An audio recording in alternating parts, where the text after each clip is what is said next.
Здравствуйте. Сегодня в очередной раз прошло заседание по уголовному делу по обвинению по поводу убийства своей падчерицы и по поводу истязаний бывшей супруги.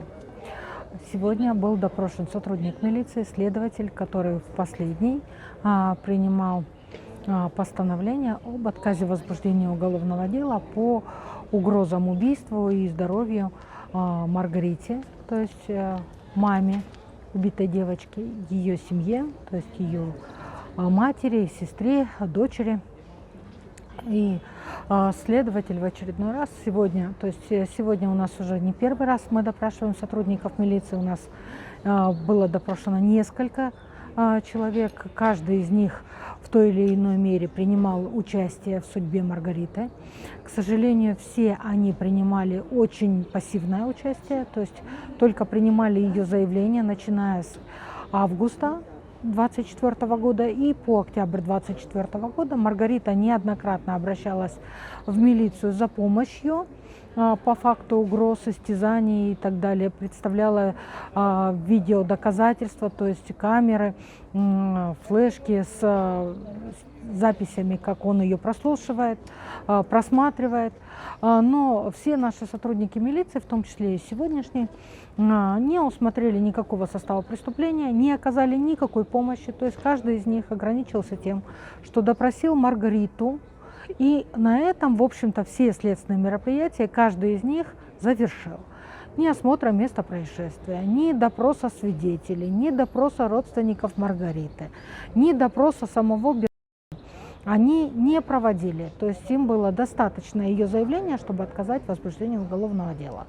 На каждого из них, в том числе и на сегодняшнего сотрудника милиции, было по результатам возбужденного уголовного дела по факту убийства девочки наложено дисциплинарное взыскание. Каждый из них получил его. То есть сегодняшний следователь получил административное наказание в виде неполного служебного соответствия. И говорит, что если я еще в дальнейшем совершу маленькое правонарушение, меня уволят без всяких объяснений. Вот как бы вся помощь нашей милиции в этом беспомощном их состоянии и выразилась. Судья сказал, что мы, дай бог, переходим уже к допросу самого обвиняемого. Послушаем, что он скажет. На прошлом заседании его адвокат выразил намерение заявить ходатайство о назначении повторной психиатрической экспертизы на своего подзащитного, предполагая, что он неадекватен, исходя из показаний свидетелей. Вот послушаем, что расскажет сам Бертрам о всей этой ситуации. Но допрошенный сегодня следователь сказал, что я разговаривал с Бертрам, и он на меня произвел впечатление адекватного человека, который понимал, что он делает, и находил логичное объяснение заявлением Маргариты против него, то есть находил оправдательные мотивы. Послушаем, что он расскажет на процессе. Насколько мы поняли, судья, в общем-то, исследовав фактически все показания, то есть показания Маргариты, показания Василия, это отец убитой девочки, допросив родственников, допросив свидетелей по списку обвинения, допросив дополнительных свидетелей, фактически сейчас уже переходит к допросу самого обвиняемого и, скорее всего, будет решать вопрос об исследовании остальных доказательств, то есть уже письменных доказательств дела, и, возможно, переход на прения. Мы не думаем, что в день, когда будут прения, одновременно будет вынесен приговор.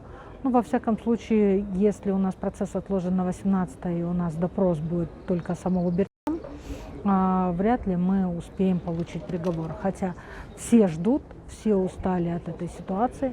Родственники каждый день переживают как ужас, он у них по-прежнему длится. И каждый из них ждет, когда же наконец Бертрам получит справедливое наказание.